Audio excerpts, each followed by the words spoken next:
শিক্ষা প্রতিষ্ঠান এখন যেন নেশার আখড়ায় পরিণত হয়েছে।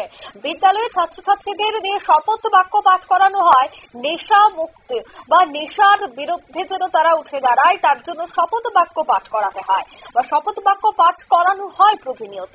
কিন্তু তারপরেও দেখা যাচ্ছে সেই নেশা জাতীয় সামগ্রী দেখেই তাদের বিদ্যালয়ে প্রবেশ করতে হয়। হ্যাঁ, এবার এই ধরনের অভিযোগ কিন্তু উঠে এসেছে বিশালগড় হায়ার সেকেন্ডারি স্কুলে। জানা গেছে এই বিদ্যালয়ে নেই কোনো বাউন্ডারি ওয়াল, আর যার জন্যই এই বিদ্যালয়টির বাইরের কক্ষ অর্থাৎ আশপাশের এলাকাগুলি এবং বিদ্যালয়ের ভেতরেও ডাস্টবিন হিসাবে ব্যবহার করা হচ্ছে। বিদ্যালয়ের আশপাশে রাতের বেলায় অর্থাৎ দিনের আলো নিভতেই রাতের বেলায় দেখা যায় যে সেখানে নেশাখোরদের আক্রমণ। নেশাখোররা প্রতিনিয়ত সেখানে বসে আড্ডা আয়াস আমেজে তারা মাতোয়ারা থাকে, কিন্তু সে জায়গায় নেই প্রশাসনের কোনো উদ্যোগ।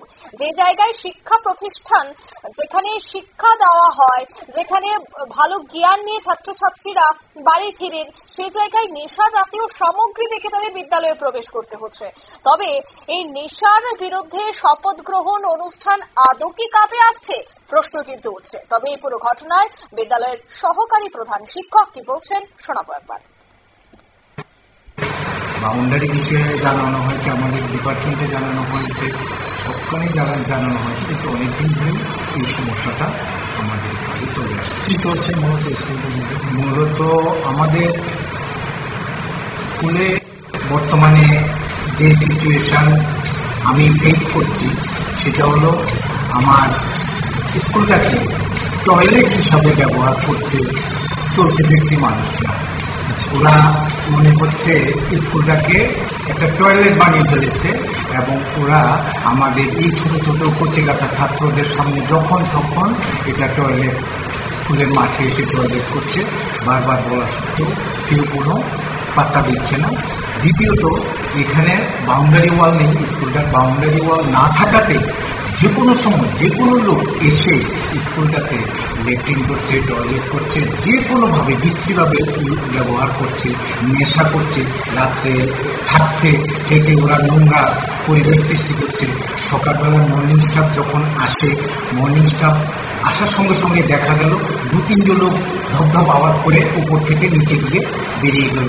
আর মর্নিংয়ের ম্যাডাম ভয় পেয়ে আমাকে ফোন করে, স্যার এই অবস্থা দেখুন, 2-3 লোক হঠাৎ করে বেরিয়ে গেছে আমার চোখের সামনে দিয়ে।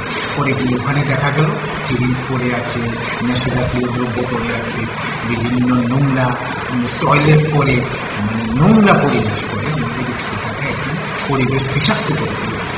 আপনার মনে হচ্ছে কি স্কুলের জন্য তার জন্য ক্ষতি হচ্ছে? স্কুলের কোনো ভীষণভাবে ক্ষতি হচ্ছে। আমার বাচ্চাগুলো ক্লাস করতে পারছে না। ওরা যথেষ্ট স্কুলে আসার ইচ্ছা আছে, কিন্তু যে নোংরা পরিবেশ স্কুলে হচ্ছে, আমার বাচ্চাগুলো ক্লাস করার মতো পরিবেশ পাচ্ছে। কি চাচ্ছেন আপনি? কি চাচ্ছেন? আমি চাই। আপনারা শুনলেন তাদের এই বক্তব্য। বিশেষ করে সহকারী প্রধান শিক্ষক তিনি কি অভিযোগ করলেন, তিনি বলছেন যে বিদ্যালয়ের চত্বরকে টয়লেট জোন হিসেবে ব্যবহার করা হচ্ছে। প্রতিনিয়ত মাঠে এসে প্রস্রাব সহ বেশ কিছু প্রাকৃতিক কাজ সারছেন সেখানকার আশপাশের লোকজন, কিন্তু নেই কোনো বাউন্ডারি ওয়াল।